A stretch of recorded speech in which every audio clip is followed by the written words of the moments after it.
Pregnancy के 37 weeks पूरे होने से पहले बच्चे के बर्थ को प्री टर्म बर्थ कहते हैं। प्रीमेच्योर बर्थ एक सीरियस हेल्थ प्रॉब्लम है और दुनिया भर में 5 साल से कम उम्र के बच्चों की मृत्यु का एक मुख्य कारण है। प्रीमेच्योर बेबीज अक्सर लॉन्ग टर्म हेल्थ प्रॉब्लम से भी ग्रसित होते हैं।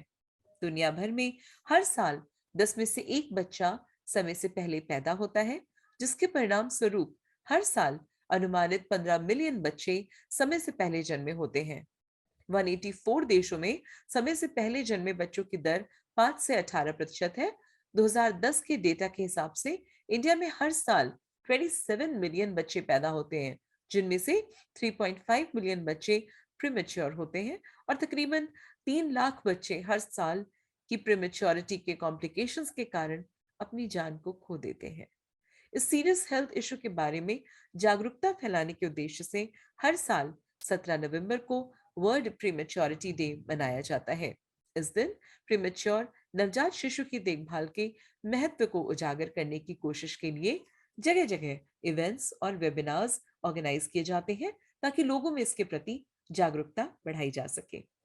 मेडी सर्कल में हम वर्ल्ड प्रीमेच्योरिटी डे सीरीज का आयोजन कर रहे हैं, wherein we will be featuring experts in this field to understand and create more awareness about premature birth. Hello नमस्कार, मैं हूं अपराजिता मेहरा और आज इस पहल में हम बात करने जा रहे हैं डॉक्टर रीना सेन गुप्ता से। डॉक्टर रीना सेन गुप्ता एक कंसल्टेंट ऑब्स्टेट्रिशियन और गायनेकोलॉजिस्ट है। She is a visiting consultant in Saint Elizabeth's hospital, Shushrush Hospital, and Ramakrishna Mission Hospital, Mumbai. She has experience of more than 10 years in this field. She has presented many papers in state and national conferences. She is a member of IMA, Indian Medical Association, and FOGSI, that is Federation of Obstetrician and Gynecologist Society of India. Welcome to Medi Circle doctor Reena Gupta. हम आपका स्वागत करते हैं आज इस doctor speak में। नमस्कार ma'am, कैसी हैं आप? Hi. First of all, yes, I want to thank MediCircle for giving me this opportunity. तो जल्दी से पहले प्रश्न पे जाती हूँ और मेरा पहला प्रश्न आपसे है कि ये प्रीटर्म होता क्या है? What is this preterm? Okay. Now we'll start from what is prematurity. You want to know. See, prematurity या preterm जो है वो term मतलब समय. तो अगर समय से पहले मीन्स टर्म हम लोग एक समय रखते हैं, दैट इज 37 वीक्स को हम कहते हैं समय का डिलीवरी। अगर ये समय से पहले, प्री मीन्स पहले, तो प्री टर्म में समय से पहले अगर डिलीवरी होता है उनको हम कहते हैं प्री टर्म डिलीवरी, एंड जो बेबी आते हैं उसको कहते हैं प्री मैच्योर बेबी। ठीक है, but this is a very broad category, तो इसलिए इनको हम लोग ने सब कैटेगरीज में किया है डिपेंडिंग अपॉन कितना प्री टर्म है। सपोज अगर किसी की बेबी डिलीवर होता है 36 वीक्स में, तो वो भी प्री टर्म है, बट वो उतना भी ज्यादा, उतना भी सीरियस नहीं है। इसको ध्यान में रखते हुए वी हैव सब कैटेगराइज प्री टर्म। लाइक अगर बहुत 28 वीक से पहले होता है जिनको हम लोग कहते हैं एक्सट्रीमली प्री टर्म, इन बेबीज को ज्यादा केयर की जरूरत होती है, they are very premature. Then late preterm, it is 28 to 32 weeks. This are better than the previous one, लेकिन ये भी टाइम से नहीं हुए हैं। And then moderate preterm, that is 32 to 37 weeks. तो this are more or less near to a normal baby. तो इनको उतना डेंजर नहीं होता अगर proper medicine and proper care मिलता है, तो this babies are near to a normal baby. Alright ma'am, इसी से जुड़ा हुआ आपने बोल ही दिया है कि बर्थ होती है और प्रीमेच्योर बर्थ होती है, तो मेरा अगला प्रश्न आपसे ये कि इसके कारण क्या होते हैं? आप मतलब आखिर ये प्रीमेच्योर बर्थ होती क्यों है? इसके क्या मतलब रीजंस क्या होते हैं? देखिए, एक्चुअली क्या है, प्रीटर्म डिलीवरी के कारण नहीं जाना जाता है, ये रीजन नहीं पता है इसीलिए। लेकिन कुछ रिस्क फैक्टर्स होते हैं, कुछ जो इम्पोर्टेंट हाई रिस्क फैक्टर्स होते हैं, उनमें देखा गया है कि उन माँ को चांसेस ऑफ पहले डिलीवरी होने का चांसेस रहता है। तो जैसे कि अगर पहले से मदर को डायबिटीज है, अगर उनको ब्लड प्रेशर की बीमारी है, उनको हार्ट डिजीज है, ये सारे बीमारी है, या उनकी पहली प्रेगनेंसी में उनको पहले डिलीवरी हुआ था, प्रीटर्म पहले हुआ था, या उनके प्रॉपर न्यूट्रिशंस नहीं है, उनको एनीमिया है, या उनको जैसे मल्टीपल प्रेगनेंसी हम कहते हैं, मल्टीपल मतलब कि अगर एक प्रेगनेंसी का जो जगह है उसमें अगर दो एक से ज्यादा बच्चे रह रहे हैं तो जुड़वा स्पेस या कम होता है। जुड़वा या तिड़वा जुड़वा, जिसे हाँ बोलते हैं हाँ, जी। या ट्रिपलेट जिसको हाँ, कहते हैं, क्योंकि वो ट्रिपलेट्स स्पेस जी। कम है तो वो जल्दी डिलीवरी होने का रहता है। ओके। अगर जैसे कि यूट्रस में अगर कुछ थैली में अगर कुछ जैसे डिफेक्ट है, जैसे कहते हैं दीवार है, या उनकी सर्विक्स जो होता है, यूट्रस के मुंह होते हैं वो पहले खुल जाते हैं जिसको इनकॉम्पिटेंट सर्विस कहते हैं, ये सारे प्रॉब्लम्स होते हैं। अगर उनकी age factor is very important. अगर 17 से पहले मदर प्रेग्नेंट होती हैं या फिर 35-37 के बाद होती हैं, तो वो सारे केस में अगर कुछ भी इन्फेक्शन होता है मदर को, सपोज कि कुछ डेंटल इन्फेक्शन होता है, यूरिनरी इन्फेक्शन होता है, सेक्सुअली ट्रांसमिटेड इन्फेक्शन होते हैं, किसी भी तरह के इन्फेक्शन अगर इन लेडीज प्रेग्नेंट मदर्स में होते हैं तो वो हाई रिस्क फैक्टर होता है, उनको डिलीवरी पहले होने का चांसेस रहता है। तो ये सारे चीज को ध्यान में रखना पड़ेगा। ये सारे इंपॉर्टेंट रीजन है प्रीटर्म होने के, जल्दी होने के, डिलीवरी जी जल्दी होने जी के। डॉक्टर। और मुझे लगता है अब काफी कुछ समझ में भी आया हमें। लेकिन ये प्रीमेच्योर डिलीवरीज कितनी कॉमन है मैम? आपके तो पास रोज केसेस आते होंगे, तो how common hmm. Are these? See, it has been seen that every there is a 15 million babies born are preterm, और ये ना राइज कर रहा है, ये बढ़ रहा है, दैट इज द कंसर्न। इसी के लिए इनको इनको इसलिए इतने रिस्क फैक्टर्स को देखना होता है। एंड ये out of this 1/5 India contribute करता है, इंडिया में होते हैं प्रीटर्म डिलीवरीज। और ये प्रीटर्म ही डिलीवरी के जो प्रीमेच्योर बेबी होते हैं, ये one of the leading cause of death in the first 5 year of the child. तो एंड अगर हम प्रॉपर तरीके से इनके रिस्क फैक्टर को और सारी चीजों मैंने आपको पहले बताया, अगर उनका ख्याल रखते हैं तो we can decrease 3/4 of the pregnancy preterm हम बचा सकते हैं। तो ये बहुत इंपॉर्टेंट थिंग्स होता है। और इसके देखा गया है कि इंसिडेंस अराउंड 8 to 15% है। ओके, तो ये सारे रिस्क फैक्टर इसलिए मैंने आपको बताया कि इससे हम इनको कम कर सकते हैं। ये बहुत ही कॉमन है, day by day because of the lifestyle, because of the stress we are having, this all causes this are increasing preterm deliveries.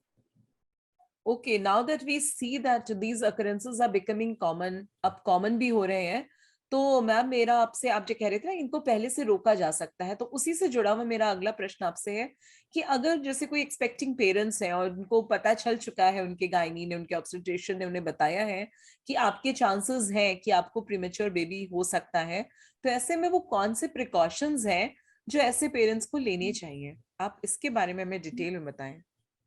हाँ, एक्चुअली क्या है कि जैसे आपको मैंने बताया, जैसे किसी को अगर डायबिटीज है तो उनका शुगर कंट्रोल होना चाहिए। अगर किसी का ब्लड प्रेशर है, उनको पहले से जो भी बीमारी है उसकी ट्रीटमेंट प्रॉपर होनी चाहिए। कोई अंडर न्यूट्रिशन अगर होता है तो उनके प्रॉपर, जैसे अगर किसी को एनीमिया है तो उनकी ट्रीटमेंट प्रॉपर मिलनी चाहिए। अभी कुछ हार्मोन्स टैबलेट्स आते हैं जिन मदर को हमें लगता है कि नहीं इनकी डिलीवरी पहले हो सकती है, कुछ उस हार्मोन्स टैबलेट्स या तो इंजेक्टेबल आते हैं, मतलब इंजेक्शन देना होता है वीकली, या उनको ओरल टैबलेट खिलाना होता है, या उनको वेजाइनल सपोजिटरीज देना होता है। इस तरह करके उनको हम प्रीटर्म को रोक सकते हैं। है किसी की अगर सर्विक्स जैसे ओपन हो जाती है, जिसको हम लोग इनकॉम्पिटेंट सर्विस कहते हैं, उनको प्रॉपर अल्ट्रासाउंड से मंथली उनको देखना होता है कि वो सर्विस का लेंथ कितना है, और अगर जरूरत पड़ता है तो सर्विस को स्टिच कर दिए जाते हैं, और पूरे 9 महीने उस पेशेंट को वो स्टिच रहता है, एंड आफ्टर 9 मंथ उनका स्टिच ओपन करते हैं and then allow her to deliver.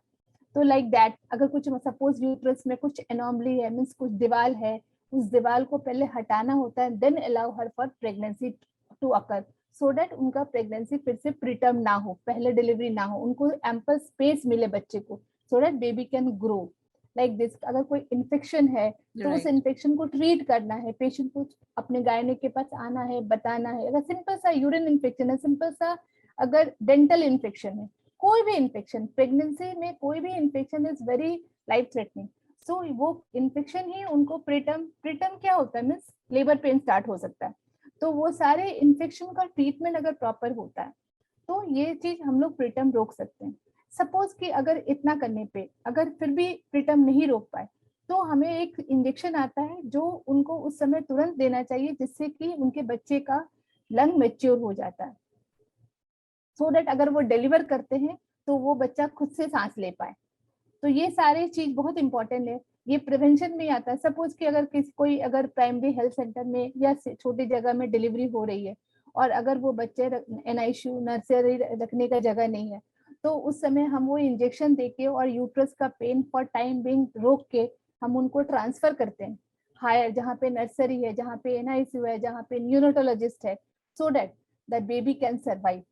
ठीक है, तो like all this prevention if we can take, तो हम कम से कम अगर सपोज कि 32 वीक्स तक हम नहीं कर पाए, 32-33 वीक्स तक भी अगर हम लेके चले गए प्रेगनेंसी, तो जैसे मैंने आपको बताया कि 28 वीक्स इज मोर डेंजरस, अगर 22-32 वीक्स इज स्लाइटली डेंजरस, तो इस तरह करके हम कुछ भी टाइम अगर बाय अप कर लेते हैं तो वो बेबी का लाइफ लॉन्ग उनकी हेल्थ और भी इम्प्रूव हो जाता है अगर डिलीवरी हो भी जाती है तो, लाइक दैट। राइट तो आपने तो बहुत ही सारे तरीके बता दिए, होप्स जगा दी लोगों के मन में कि अगर ऐसा कुछ होता भी है तो भी डॉक्टर कितनी ज्यादा कोशिशें कर सकते हैं और आपको किसी भी तरीके से वो उस अवधि तक ला सकते हैं जब आपका बच्चा सुरक्षित आप डिलीवर कर सकते हैं। और डिलीवर कुछ नहीं कर। तो ऐसी संभावनाएं की जा सकती हैं जिनमें उनको लीस्ट अमाउंट ऑफ प्रॉब्लम्स के साथ डिलीवर किया जाए और उन्हें जल्दी से रिकवर किया जा सके। सो दैट वाज रियली सही, वंडरफुल। तो बिल्कुल मेरे सही। ख्याल से प्रिकॉशंस जो आपने खासकर पेरेंट्स को लेने वाले बताए वो ये है कि अगर उन्हें किसी भी प्रकार का इन्फेक्शन या कुछ भी ऐसा सिम्टम बीमारी कुछ भी होती है तो उन्हें तुरंत बिना कोई भी झिझक के, संकोच के, लापरवाही के तुरंत अपने डॉक्टर से उसे शेयर करना चाहिए। और सेकेंड थिंग मेरे ख्याल से जो समझ में आती है वो ये है कि अगर आपके या मतलब जो डॉक्टर ने उन्हें सलाह दी है उसके बाद बच्चे को प्रिवेंट करने के लिए प्रीमेच्योर चाइल्ड को, तो उन्हें वो हर चीज फॉलो भी करनी चाहिए, बिल्कुल तभी सही। वो इसको अवॉइड करा सकते हैं। हाउ तभी लवली। वो कर सकते तो हैं। डॉक्टर अब मेरा आपसे प्रश्न है कि अब प्रीमेच्योर बेबी अगर हो जाता है तो उसका ख्याल कैसे रखें, how to take care of a premature child. देखिए, अगर जैसे प्रीमेच्योर बेबी जब भी होते हैं तो ideally both doctor and parents, neonatologist, obstetricians and parents, ये तीनों मिलके एक साथ ही उस बच्चे को हम लोग निकाल सकते हैं। तो from the first day we start training the parents. From the first day हम मदर को एंड फादर को, only 2 person we allow to the NICU, nursery जिसको कहते हैं, न्यूनेटल इंटेंसिव केयर यूनिट। वहाँ पे हम उनको दिखाते हैं, उनको ट्रेनिंग देते हैं, क्योंकि ये बच्चे इतने छोटे होते हैं, इनको एक आइडियल टेम्परेचर चाहिए। वो टेम्परेचर कैसे मेंटेन करना है, कितना क्लोथ देना है, कितना कपड़े निकालना है, लाइक कैसे बच्चे को स्लीपिंग पैटर्न कैसे सुलाना है, कैसे बाथिंग करना है, जैसे स्पंज कैसे करना है, like all the small things. जैसे एक होता है सडन इन्फेंट डेथ सिंड्रोम, कहते हैं, very common in babies. Like क्या होता है, ये बच्चे अपने नींद में ड्यूरिंग द स्लीप बच्चे सडनली डाई, तो ये बहुत कॉमन है प्रीटर्म बेबी में। तो ये सारे, इसको कैसे प्रिकॉशन लिया जा सकता है, कैसे बेबी को, sleep pattern is very important, कभी भी बच्चे को स्टमक के ऊपर नहीं सुलाना है। That we have to teach mother, to teach parents, not only mother, दोनों को हम लोगों को ये बताना रहता है कि कैसे ब्रेस्ट फीडिंग करना है। That is very important. Pre mature बच्चे का breast feeding is very important, क्योंकि उनके सकिंग रिफ्लेक्स जो होते हैं, क्योंकि हमारे पास 2 रिफ्लेक्स होते हैं, एक स्वेलो रिफ्लेक्स कब हम खाते हैं और सांस लेते हैं, तो ये दोनों रिफ्लेक्स उनके तैयार नहीं होते हैं। तो बहुत इंपॉर्टेंट है, वो क्या होता है, जब वो दूध पिलाते हैं तो वो लंग में चला जाता है, तो मदर शुड नो कि क्या करना है। तो ये सारे चीज का ख्याल रखना, हम लोग उनको बुलाते हैं, उनको उनको सिखाते हैं, वो नर्सरी में पूरी NICU में ट्रेनिंग होती है उनकी, तभी जाके अगर हमें पूरा भरोसा होता है, then only we shift the baby to the parents. और सपोज कि उन पेरेंट्स को, उनको हमें बताना होता है कि विजिटर से नहीं मिलना है, पब्लिक प्लेस में नहीं जाना है। अनदर थिंग इज दैट जब वो घर लेके जाएंगे तो they should follow kangaroo care, वो बहुत इंपॉर्टेंट है, जिसमें वो मदर बेबी को अपने चेस्ट पे रखेगी, तो स्किन टू स्किन कॉन्टैक्ट होता है, द बॉन्डिंग बढ़ते हैं, डेवलपमेंट ऑफ द बेबीज बढ़ता है। तो ये सारी चीज जो छोटे छोटे चीज होते हैं वो पहले उनको बताया जाता है, so that mother and father अगर वो तैयार हो जाते हैं, then only we give the baby to the parents. फिर उन्हें नर्सरी का नंबर दिया जाता है, उन्हें बताया जाता है कि इमरजेंसी में क्या करना है, कैसे करना है, और कैसे फोन करके कैसे बच्चे को इमीडिएटली लाना है। Like that we treat everything. तो लाइक इसमें सारे लोगों का रहता है, ऑब्स्टेट्रिशियंस, न्यूरोटोलॉजिस्ट एंड पेरेंट्स, तीनों को मिलके तब जाके वो बच्चे को वी कैन टेक। बहुत बड़ी जिम्मेदारी है। एक नवजात शिशु जो वाकई अपनी माँ की गर्भ में जितना समय उसे रहना चाहिए था, जो उसको सारी सुविधाएं माँ से मिलनी चाहिए थी, वो उसको डिनाई हो गई है क्योंकि वो पहले हाँ, आ गया है वक्त से। तो ऐसे में उसको संभाल करके उस समय तक तो लाना और भी ज्यादा क्रूशल है। एक नॉर्मल बच्चा जब जन्म लेता है उसको पालना कितना कठिन होता है पेरेंट्स के लिए। और ऐसे में जो बच्चा जो तैयार ही नहीं है दुनिया में बाहर आने के लिए, उसको हम वहां तक लाते हैं कि जब वो तैयार मजबूत हो जाए नॉर्मल बच्चे की तरह जीने के लिए, कितना कठिन समय होता होगा। और ऐसे में 3 डॉक्टर्स का सपोर्ट जो रहता है उससे बच्चे को संभाला जा सकता है। That is so beautifully explain by you ma'am. मैं अपने अंतिम प्रश्न पर हूँ मैम, आपका ज्यादा वक्त नहीं लूंगी। मेरा अंतिम प्रश्न आपसे है कि ये प्री मेच्योरिटी क्या फेटल भी हो सकती है? हाँ, एक्चुअली ये प्री मैच्योरिटी जैसे मैंने आपको बताया, चूंकि वो समय से पहले आए तो उनके कोई भी ऑर्गन डेवलप नहीं हुए हैं प्रॉपर तरीके से जितना होना चाहिए।